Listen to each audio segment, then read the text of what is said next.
السلام علیکم ورحمۃ اللہ تعالی وبرکاتہ۔ وعلیکم السلام ورحمۃ اللہ وبرکاتہ۔ نحمده ونصلی ونسلم علی رسولہ الکریم، اما بعد فاعوذ باللہ من الشیطان الرجیم، بسم اللہ الرحمن الرحیم۔ ان اللہ وملائکتہ یصلون علی النبی یا ایھا الذین آمنوا صلوا علیہ وسلموا تسلیما۔ اللہم صل علی سیدنا ومولانا محمد معدن الجود والکرم وآلہ الکرام وابنہ الکریم وبارک وسلم صلاۃ وسلاما علیک یا رسول اللہ صلی اللہ تعالی علیہ وسلم۔ اب آمین کے بارے میں بتا رہے ہیں کہ نماز میں جو سورہ فاتحہ مکمل ہونے کے بعد آمین کہی جاتی ہے تو آمین آہستہ کہنا ہے یا بلند آواز سے کہنا ہے، کہ بعض دیگر ائمہ کے نزدیک آمین بلند آواز سے کہی جاتی ہے، ان کے جو مقلدین ہیں وہ بلند آواز سے کہتے ہیں، اور جو غیر مقلدین ہیں اہل حدیث وہ بھی بلند آواز سے آمین کہتے ہیں، لیکن ہم احناف کے نزدیک آمین آہستہ کہنا ہی سنت ہے۔ اسی کو بتاتے ہیں کہ آمین آہستہ کہیں یا بلند آواز سے، جواب ہے کہ احناف کے نزدیک، احناف جو لفظ بولا جاتا ہے اس کا مطلب ہوتا ہے حنفیوں کے نزدیک، یہ حنفی کی جمع ہے احناف، وہ حنفی ایک ہو تو حنفی کہیں گے، ایک سے زیادہ ہو تو احناف، تو احناف کے نزدیک آمین آہستہ کہنا سنت ہے، یعنی بلند آواز سے آمین نہیں کہیں گے بلکہ آہستہ آمین کہیں گے۔ تو اب یہ جو ہم کہتے ہیں، جو ہمارا یہ موقف ہے کہ آمین آہستہ کہنا ہے، تو اس کی دلیل کیا ہے؟ تو وہ دلائل بیان کرتے ہیں کہ آمین آہستہ کہنے کی سنت ہونے پر کچھ دلائل یہاں سے بیان کیے جاتے ہیں۔ پہلی دلیل، حضرت علقمہ بن وائل اپنے والد سے روایت کرتے ہیں، ان کے والد حضرت وائل فرماتے ہیں انہو صلی مع النبی صلی اللہ علیہ وسلم حین قال غیر المغضوب علیہم ولا الضالین قال آمین یخفض بها صوتہ، ھذا حدیث صحیح علی شرط الشیخین ولم یخرجاہ۔ ترجمہ، انہوں نے یعنی حضرت وائل نے نبی کریم صلی اللہ علیہ وسلم کے ساتھ نماز پڑھی، تو جب نبی کریم صلی اللہ علیہ وسلم نے غیر المغضوب علیہم ولا الضالین پڑھا تو آپ نے آمین کہا اور اپنی آواز کو آہستہ رکھا۔ تو اس سے کیا ثابت ہو رہا ہے کہ آمین کیسے کہنا چاہیے؟ آہستہ کہنا چاہیے۔ امام حاکم نے فرمایا کہ یہ حدیث امام بخاری اور مسلم کی شرط پر صحیح ہے، یعنی امام بخاری اور مسلم نے اپنی کتابوں کے اندر حدیثوں کو درج کرنے کی اور حدیثوں کے صحیح ہونے کی جو شرطیں بیان کی ہیں، ان شرطوں کی روشنی میں یہ حدیث صحیح ہے امام بخاری اور امام مسلم کی شرط کے مطابق، لیکن انہوں نے اس کو روایت نہیں کیا، یعنی امام بخاری نے بخاری میں روایت نہیں کیا، امام مسلم نے اس کو مسلم میں روایت نہیں کیا، یہ دوسری کتاب کے اندر موجود ہے، امام حاکم نے اس کو روایت کیا ہے۔ لیکن اگر امام بخاری اور امام مسلم کی شرط کو دیکھا جائے کہ جس شرط پر وہ حدیث کو جانچتے ہیں تو اس شرط پر یہ حدیث صحیح ثابت ہوتی ہے۔ علامہ ذہبی نے بھی یہی کہا ہے کہ یہ بخاری اور مسلم کی شرط پر صحیح ہے۔ یہ حدیث پاک جامع ترمذی کے اندر بھی موجود ہے۔ دوسری حدیث سنن نسائی میں ہے، عن ابی ہریرہ قال قال رسول اللہ صلی اللہ علیہ وسلم اذا قال الامام غیر المغضوب علیہم ولا الضالین فقولوا آمین فإن الملائکۃ تقول آمین وإن الامام یقول آمین فمن وافق تامینہ تامین الملائکۃ غفر له ما تقدم من ذنبہ۔ حضرت ابو ہریرہ رضی اللہ تعالیٰ عنہ سے روایت ہے کہ رسول اللہ صلی اللہ علیہ وسلم نے ارشاد فرمایا کہ جب امام کہے تو تم آمین کہو، یعنی جب امام غیر المغضوب علیہم ولا الضالین کہے تو تم آمین کہو کہ بے شک ملائکہ بھی آمین کہتے ہیں، یعنی اس وقت فرشتے بھی آمین کہتے ہیں، اور بے شک امام بھی آمین کہتا ہے۔ امام کے لیے بھی سنت ہے کہ جب وہ سورہ فاتحہ مکمل ہو غیر المغضوب علیہم ولا الضالین کہے تو امام بھی آمین کہتا ہے اور فرشتے بھی آمین کہتے ہیں، تو مقتدیوں کو بھی آمین کہنا چاہیے۔ تو جس کی آمین ملائکہ کی آمین کے موافق ہوگی، یعنی جس کا آمین کہنا فرشتوں کے آمین کہنے کے بالکل مطابق ہو جائے گا، تو اس کے پچھلے گناہ بخش دیے جائیں گے۔ حضور صلی اللہ علیہ وسلم کا یہ فرمان کہ وَإِنَّ الْإِمَامَ يَقُولُ آمین، یعنی حضور یہ ارشاد فرما رہے ہیں، یہ بتا رہے ہیں کہ امام بھی آمین کہتا ہے، اور بے شک امام آمین کہتا ہے۔ یہ اس بات پر دلالت کرتا ہے کہ امام آمین جو کہتا ہے وہ آہستہ کہتا ہے، کیونکہ اگر امام بلند آواز سے آمین کہتا تو پھر اس فرمان کا مقصد ہی فوت ہو جاتا۔ پھر یہ بتانے کا کیا مطلب؟ حضور پاک بتا رہے ہیں، اس کا مطلب یہ ہے کہ لوگوں کو پتہ چل جائے کہ امام بھی آمین کہتا ہے۔ اگر امام بلند آواز سے آمین کہتا ہوتا تو لوگوں کو پہلے ہی سے معلوم ہوتا کہ امام آمین کہتا ہی ہے، تو پھر حضور کے اس فرمانے کا کوئی مطلب نہیں رہ جاتا۔ حضور یہ ارشاد فرما رہے ہیں کہ امام بھی آمین کہتا ہے، کا مطلب ہے کہ امام آہستہ آمین کہتا ہے، تو ہمیں بھی آہستہ آمین ہی کہنا چاہیے۔ اس میں ایک دوسری دلیل بھی ہے، اس کو آگے بیان کرتے ہیں۔ حضرت ابو ہریرہ رضی اللہ تعالیٰ عنہ سے روایت ہے کہ نبی کریم صلی اللہ علیہ وسلم نے ارشاد فرمایا کہ اذا امن الامام فامنوا فانه من وافق تامینه تامین الملائکۃ غفر له ما تقدم من ذنبه، کہ جب امام آمین کہے تو تم بھی آمین کہو، کہ جس کی آمین ملائکہ کی آمین کے موافق ہوگی، یعنی فرشتوں کی آمین کے موافق ہوگی، تو اس کے پچھلے گناہ بخش دیے جائیں گے۔ اب اس حدیث پاک میں کیونکہ یہ الفاظ جو ہے اوپر والی حدیث کے اندر بھی آئے کہ جس کی آمین فرشتوں کی آمین کے موافق ہوگی اس کے پچھلے گناہ بخش دیے جائیں گے، اس میں کیا دلیل نکلتی ہے؟ تو بیان کرتے ہیں کہ فرشتوں کی موافقت آمین آہستہ کہنے میں ہی ہوگی، کیونکہ فرشتے آمین جو کہتے ہیں تو آہستہ ہی کہتے ہیں، وہ بلند آواز سے نہیں کہتے۔ کبھی ہم نے فرشتوں کا آمین کہنا سنا ہے؟ نہیں سنا، کیونکہ وہ بلند آواز سے آمین نہیں کہتے۔ تو اب فرشتوں کی موافقت کب ہوگی؟ جب ہم بھی آہستہ کہیں گے، کیونکہ فرشتے بھی آہستہ آمین کہتے ہیں، تو آہستہ کہنے میں ہی فرشتوں کی موافقت ہے، کیونکہ فرشتے آہستہ آمین کہتے ہیں کہ ہمیں ان کی آمین سنائی نہیں دیتی۔ تو اس سے بھی ثابت ہوا کہ آمین کیسے کہنا ہے، ہم کو آہستہ کہنا ہے، بلند آواز سے نہیں کہنا۔ شرح معانی الاثار میں ہے عن ابی وائل قال کان عمر وعلی رضی اللہ عنہما لا یجہرانی ببسم اللہ الرحمن الرحیم ولا بالتعوذ ولا بالتامین۔ حضرت ابو وائل فرماتے ہیں کہ حضرت عمر اور حضرت علی رضی اللہ تعالی عنہما بسم اللہ، تعوذ یعنی اعوذ باللہ من الشیطان الرجیم، اور آمین یہ بلند آواز سے نہیں کہتے تھے۔ یعنی ان تینوں چیزوں کو حضرت علی بھی اور حضرت عمر بھی رضی اللہ عنہما، یہ ان تینوں چیزوں کو بسم اللہ، اعوذ باللہ اور آمین، یہ وہ آہستہ کہا کرتے تھے، بلند آواز سے نہیں کہتے۔ اور صحابی کا کوئی عمل ہوتا ہے تو اس کا مطلب یہ ہوتا ہے کہ صحابہ کرام جو بھی عمل کرتے ہیں تو رسول اللہ کو دیکھ کر ہی کرتے ہیں، حضور کی تعلیم کے مطابق ہی وہ ہوا کرتا ہے، تو اس کا مطلب یہ ہے کہ یہ سنت ہے۔ پانچویں دلیل، آمین ایک دعا ہے، آمین بھی ایک دعا ہے۔ اس پر ایک دلیل یہ ہے کہ اس کا معنی ہوتا ہے اللہم اجب، اے اللہ قبول فرما لے، یعنی اسی وجہ سے تو ہم کوئی بھی جب دعا ہو رہی ہوتی ہے، دعا کی جا رہی ہوتی ہے تو ہم کیا کہتے ہیں؟ آمین۔ یا تو اردو میں کریں یا کوئی بھی دوسری زبان کے اندر یا عربی کے اندر دعا پڑھی جا رہی ہوتی ہے تو ہم جو ہے کہ آمین کہتے ہیں۔ تو آمین کا کیا مطلب ہوتا ہے؟ اللہ قبول فرمائے، یعنی یہ جو دعا کی جا رہی ہے اس کو قبول فرما لے، تو آمین بھی ایک دعا ہو گئی، ٹھیک ہے۔ اور ایک دلیل یہ ہے کہ جب موسیٰ علیہ السلام دعا کر رہے تھے اور ہارون علیہ السلام آمین کہہ رہے تھے تو اللہ تعالیٰ نے فرمایا قد اجیبت دعوتکما، کہ تم دونوں کی دعا قبول ہوئی۔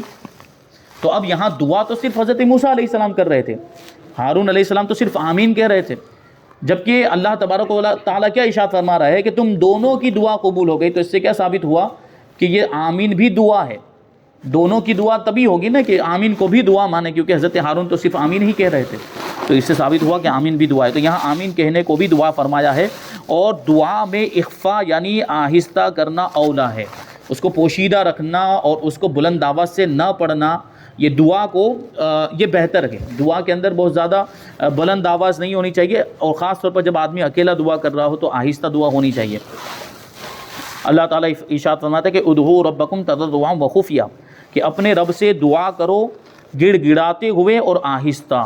تو اس سے دیکھیں یہاں پہ کیا بتایا جا رہا ہے کہ آہستہ دعا ہونی چاہیے، تو آمین بھی دعا ہے، اس لیے آمین کو بھی آہستہ کہنا چاہیے۔ اور رسول اللہ صلی اللہ علیہ وسلم نے ارشاد فرمایا کہ خیر الدعاء الخفی وخیر الرزق ما یکفی، کہ بہترین دعا وہ ہے جس میں اخفا ہو، یعنی جو آہستہ کی جائے، اور بہترین رزق وہ ہے جو کفایت کرے، یعنی جو کافی ہو جائے اپنے لیے، اپنے اہل و عیال کے لیے جو کافی ہو جائے وہ بہترین رزق ہے۔ تو یہ سارے دلائل ہیں، ان دلائل کی روشنی میں یہ بات ثابت ہو گئی کہ آمین آہستہ ہی کہنا چاہیے۔ اب آگے ہے نماز میں قیام کی حالت میں ناف کے نیچے ہاتھ باندھنا، یہ سنت ہے۔ قیام کی حالت جب کھڑے ہوتے ہیں تو وہاں ہاتھ کہاں باندھنا ہے؟ ناف کے نیچے، جبکہ کچھ دیگر ائمہ کے نزدیک سینے پر ہاتھ باندھنا بھی آیا، اور غیر مقلدین بھی سینے پر ہاتھ باندھتے ہیں، جبکہ ہمارا موقف یہ قوی ہے اور اس کے جو ہے کہ بہت سارے دلائل موجود ہیں۔ تو بیان فرماتے ہیں کہ قیام میں مرد کہاں ہاتھ باندھے گا؟ جواب ہے کہ قیام میں مردوں کے لیے ناف کے نیچے ہاتھ باندھنا سنت ہے، عورتیں سینوں پر ہاتھ باندھے گی، لیکن مرد کہاں پر ہاتھ باندھے گا؟ ناف کے نیچے۔ یہ بائیں ہاتھ پر سیدھے ہاتھ کو رکھ کر یہ ہتھیلی، سیدھے ہاتھ کی ہتھیلی بائیں ہاتھ کی کلائی پر رکھ کر اس کو ناف کے نیچے باندھنا ہے، یہی سنت طریقہ ہے۔ اب اس کے دلائل یہاں سے بیان کرتے ہیں کہ مصنف ابن ابی شیبہ کی حدیث پاک ہے، حدثنا وکیع عن موسیٰ عن عمیر عن علقمۃ بن وائل بن حجر عن ابیہ قال رأیت النبی صلی اللہ علیہ وسلم وضع یمینہ علی شمالہ فی الصلاۃ تحت السرۃ۔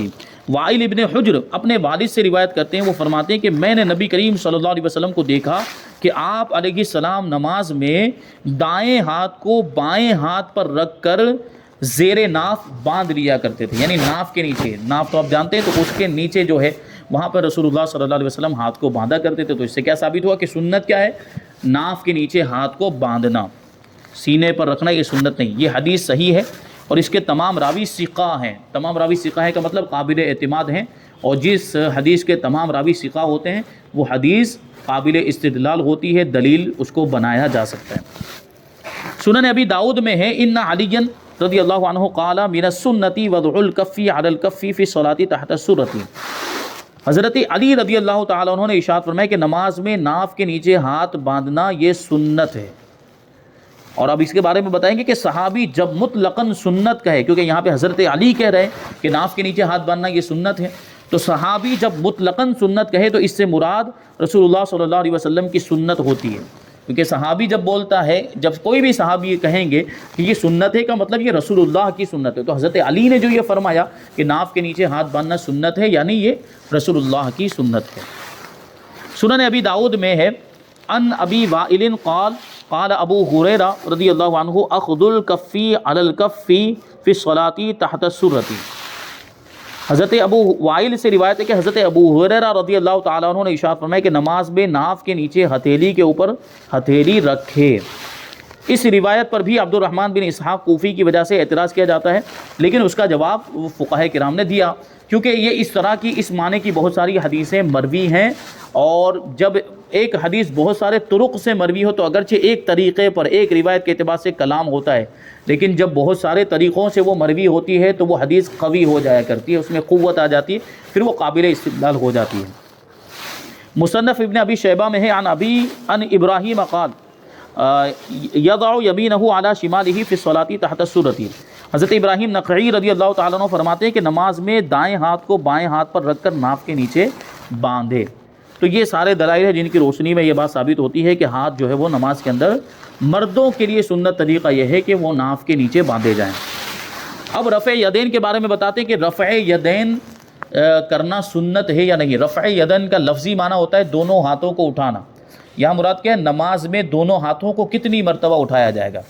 تو ہماری جو نماز ہے، حنفیوں کی جو نماز ہے، اس کا طریقہ کیا ہے کہ صرف ایک ہی مرتبہ جب نماز شروع کریں گے تکبیر تحریمہ کے وقت ہی ہاتھوں کو اٹھانا ہے، اور اسی وقت رفع یدین کرنا جائز ہے۔ اور دوسرا نماز کے اندر کسی اور جگہ پر رفع یدین ہمارے نزدیک، ہمارے مذہب میں نہیں ہے، جسے رکوع میں جانے سے پہلے رفع یدین کرنا یا رکوع سے اٹھنے کے بعد رفع یدین کرنا، جیسے کہ شافعی لوگ کرتے ہیں اور اہل حدیث بھی کرتے ہیں، غیر مقلدین بھی وہ اس طرح جو ہے رفع یدین کرتے ہیں۔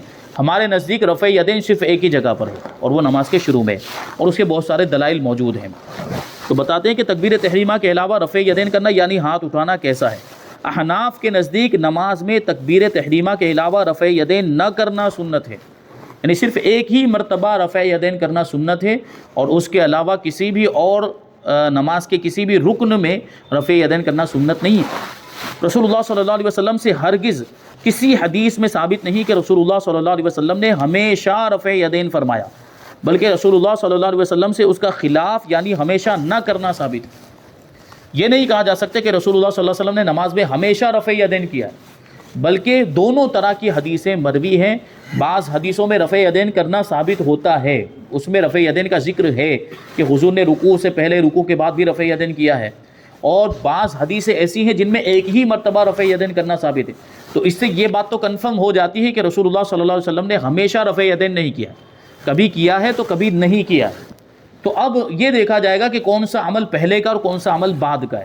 تو جو بعد کا عمل ہوتا ہے وہ پہلے والے عمل کے لیے ناسخ ہوا کرتا ہے، پہلے والے عمل کو منسوخ کرنے والا ہوتا ہے، پھر پہلے والا جو عمل ہے وہ منسوخ ہو جایا کرتا ہے۔ تو اسی کو بیان کرتے ہیں احادیث صحیحہ اس کے فعل و ترک دونوں میں وارد ہوئی، یعنی رفع یدین کرنے کے بارے میں اور رفع یدین کو چھوڑنے کے بارے میں دونوں طرح کی حدیثیں موجود ہیں۔ اور تطبیق یہ ہے کہ رفع یدین پہلے کیا گیا، بعد میں منسوخ ہو گیا، یعنی رسول اللہ صلی اللہ علیہ وسلم پہلے کرتے تھے لیکن بعد میں حضور نے اس کو ترک فرما دیا تھا، پھر حضور بغیر رفع یدین کے نماز پڑھتے تھے اور پڑھاتے تھے، یعنی صرف ایک ہی مرتبہ نماز کے اندر شروع میں تکبیر تحریمہ کے وقت ہی رفع یدین کرتے تھے، اور پھر بعد میں رفع یدین نہیں کرتے، یہی حضور کا آخری عمل تھا، یہ علماء فرماتے ہیں۔ ترک رفع یدین پر احناف کے پاس بہت سارے دلائل موجود ہیں. ان دلائل میں سے کچھ دلائل یہاں پہ بیان کرتے ہیں. سنن ابی داؤد اور سنن نسائی اور جامع ترمذی وغیرہ میں ایسی سند سے ہے کہ جس کے رجال صحیح اور مسلم ہیں. حضرت عبداللہ ابن مسعود رضی اللہ تعالیٰ عنہ سے مروی فرماتے ہیں کہ الا اخبرکم بصلاۃ رسول اللہ صلی اللہ علیہ وسلم قال فقام فرفع یدیہ اول مرۃ ثم لم یعید. حضرت عبداللہ ابن مسعود رضی اللہ تعالیٰ عنہ، حضرت عبداللہ ابن مسعود یہ بہت عظیم صحابی، جلیل القدر صحابی ہیں، اور فقہائے صحابہ میں ان کا شمار ہوتا ہے. یعنی صحابہ کرام کے اندر جو فقیہ صحابہ تھے، جو مسائل کے جاننے والے تھے، اور جو احادیث سے اور قرآن کی آیتوں سے مسائل کو نکالنا، اس کا استنباط کرنا جانتے تھے، جن کے پاس اجتہاد کی صلاحیت تھی، ان صحابہ کرام میں حضرت عبداللہ ابن مسعود کا شمار ہوتا ہے. ایسے عظیم صحابی تو یہ روایت کرتے ہیں اور یہ فرماتے کہ کیا میں تمہیں خبر نہ دوں کہ رسول اللہ صلی اللہ علیہ وسلم نماز کس طرح پڑھتے تھے. یہ کہہ کر حضرت عبداللہ ابن مسعود رضی اللہ تعالیٰ عنہ نماز کے لیے کھڑے ہوئے تو صرف تکبیر تحریمہ کے وقت ہاتھ اٹھائے اور پھر پوری نماز میں آپ نے ہاتھ نہیں اٹھائے. اور کیا کہہ کر کھڑے ہوئے تھے کہ میں تم کو رسول اللہ کی نماز کا طریقہ نہ بتا دوں. پھر انہوں نے یہ طریقہ بتایا. اس کا مطلب کیا ہے کہ یہ جو طریقہ جو حضرت عبداللہ ابن مسعود نے بتایا، یہ حضور کی نماز کا طریقہ کہ حضور اس طرح پڑھا کرتے تھے، اور اس میں انہوں نے ایک ہی مرتبہ رفع یدین کیا، یعنی شروع میں ہی ہاتھ اٹھائے اور پھر پوری نماز میں ہاتھ نہیں اٹھائے. اس کا مطلب یہ ہے کہ یہی طریقہ، یہ سنت طریقہ ہے. اس حدیث پاک کو نقل کرنے کے بعد امام ترمذی فرماتے کہ حدیث ابن مسعود حدیث حسن وبه یقول غیر واحد من اہل العلم من اصحاب النبی صلی اللہ علیہ وسلم والتابعین وهو قول سفیان الثوری واہل الکوفہ. حضرت عبداللہ ابن مسعود رضی اللہ تعالیٰ عنہ کی یہ جو حدیث ہے یہ حسن ہے، یعنی امام ترمذی کے شرائط کے مطابق یہ صحیح حدیث ہے، اور اسی کے قائل متعدد صحابہ کرام اور تابعین ہے. اور یہی قول حضرت سفیان ثوری جو تابعین میں سے ہے اور اہل کوفہ کا بھی ہے. اور امام ترمذی جب اہل کوفہ کہتے ہیں تو اس سے حنفی حضرات مراد ہوتے ہیں. یعنی انہوں نے اہل کوفہ کہا کا مطلب کیا ہے کہ حنفیوں کا یہی مذہب، کیونکہ امام اعظم ابو حنیفہ کا تعلق کوفہ سے تھا. تو اہل کوفہ جب بولتے ہیں تو اس سے مراد وہ امام اعظم ابو حنیفہ کو لیتے ہیں اور ان کے اصحاب کو، ان کے شاگردوں کو مراد لیتے ہیں. تو دیکھیں یہاں پر انہوں نے فرمایا کہ کثیر صحابہ کرام کا یہی قول ہے اور بہت سے تابعین کا یہی قول ہے کہ رفع یدین ایک ہی مرتبہ کیا جائے. اور اس حدیث پاک کے تحت مفتی احمد یار خان نعیمی رحمۃ اللہ تعالی علیہ فرماتے ہیں کہ یہ حدیث چند وجوہ سے بہت قوی ہے. یعنی یہ حدیث مضبوط ہے، اس کو دلیل بنانا درست ہے، اور یہ قوی ہے کس اعتبار سے اس کو بیان کرتے ہیں کہ ایک یہ کہ اس کے راوی حضرت عبداللہ ابن مسعود رضی اللہ تعالیٰ عنہ ہیں، جو صحابہ میں بڑے فقیہ عالم ہیں، جو میں نے ابھی بتایا کہ صحابہ کرام میں ایسے جلیل القدر فقیہ اور مجتہدین میں آپ کا شمار ہوتا ہے حضرت عبداللہ ابن مسعود کا. دوسرا یہ کہ آپ جماعت صحابہ کے سامنے حضور صلی اللہ علیہ وسلم کی نماز پیش کرتے ہیں اور کوئی صحابی اس کا انکار نہیں فرماتا ہے. معلوم ہوا کہ سب نے اس کی تائید کی. حضرت عبداللہ ابن مسعود کہہ کر کھڑے ہوئے تھے کہ میں تمہیں حضور کی نماز کا طریقہ بتا رہا ہوں. پھر انہوں نے یہ طریقہ بتایا جس میں ایک ہی مرتبہ رفع یدین کیا، اور سامنے صحابہ کرام موجود ہے، صحابہ کرام کی ایک بہت بڑی جماعت موجود ہے، کسی نے انکار نہیں کیا. اور یہ جب نماز کا طریقہ انہوں نے بتا دیا تو سب نے یعنی اس کو قبول کیا. کا مطلب کیا ہے کہ سب نے اس کی تائید کی، اور سب کا یہی موقف تھا گویا کہ جتنے وہاں پہ صحابہ کرام موجود تھے. اگر رفع یدین سنت ہوتا، یعنی ایک مرتبہ کے علاوہ دوسری تیسری مرتبہ اگر رفع یدین سنت ہوتا تو صحابہ کرام رضوان اللہ تعالیٰ علیہم اجمعین ضرور اعتراض کرتے، کیونکہ ان سب نے حضور صلی اللہ علیہ وسلم کی نماز دیکھی تھی. صحابہ کرام نے حضور کو نماز پڑھتے ہوئے دیکھا تھا. تو اگر وہ نماز مختلف ہوتی، حضرت عبداللہ ابن مسعود نے جو پڑھ کر دکھائی تھی وہ اگر حضور کی نماز سے الگ ہوتی تو صحابہ اعتراض کرتے کہ نہیں رفع یدین ہے. صحابہ نے اعتراض نہیں کیا کا مطلب کیا ہے کہ انہوں نے بھی حضور کو ویسے ہی پڑھتے ہوئے دیکھا تھا. تو اس سے بھی تائید ہو جاتی ہے کہ رفع یدین ایک ہی مرتبہ ہے. اور تیسری اس کے قوی ہونے کی دلیل یہ ہے کہ امام ترمذی نے اس حدیث کو ضعیف نہیں فرمایا بلکہ حسن فرمایا. اس کا مطلب ہے کہ قابل استدلال، اس کو دلیل بنایا جا سکتا ہے. چوتھی یہ کہ امام ترمذی نے فرمایا کہ بہت سے علماء صحابہ و تابعین رفع یدین نہیں کرتے تھے، ان کے عمل سے اس حدیث کی تائید ہوتی ہے. پانچویں یہ کہ امام اعظم ابو حنیفہ رضی اللہ تعالیٰ عنہ جیسے جلیل القدر عظیم الشان مجتہد وقت نے اس حدیث کو قبول فرمایا اور اس پر عمل کیا. اور پھر یہ بھی ہے کہ اگر کسی حدیث کے اندر کوئی ضعف بھی آ رہا ہو کسی وجہ سے، کسی ایک طریق کی وجہ سے، لیکن اگر کوئی مجتہد امام اس حدیث کو اختیار کر لیتا ہے تو وہ حدیث خود بخود قوی ہو جاتی ہے. کیونکہ کوئی امام حدیث کو اسی وقت اختیار کرتا ہے اور حدیث کو اسی وقت اپنا مذہب بناتا ہے جب اس کے نزدیک اس کا صحیح ہونا ثابت ہو جاتا ہے. امام اعظم ابو حنیفہ رضی اللہ تعالیٰ عنہ خود فرماتے ہیں کہ جب کوئی صحیح حدیث مل جائے تو تم میرے مذہب کو ترک کر دینا. اس کا مطلب یہ ہے کہ میرا جو مذہب ہے وہ تمام صحیح حدیثوں پر ہی مشتمل ہے. تو اس سے پتہ چلا حضرت امام اعظم ابو حنیفہ نے اس حدیث کو اختیار کیا. اس کا مطلب ہے کہ ان کے نزدیک یہ حدیث قوی اور صحیح تھی، اسی لیے اس کو انہوں نے اپنا مذہب بنایا. امام اعظم ابو حنیفہ کا یہی مذہب ہے کہ رفع یدین ایک ہی مرتبہ کیا جائے گا.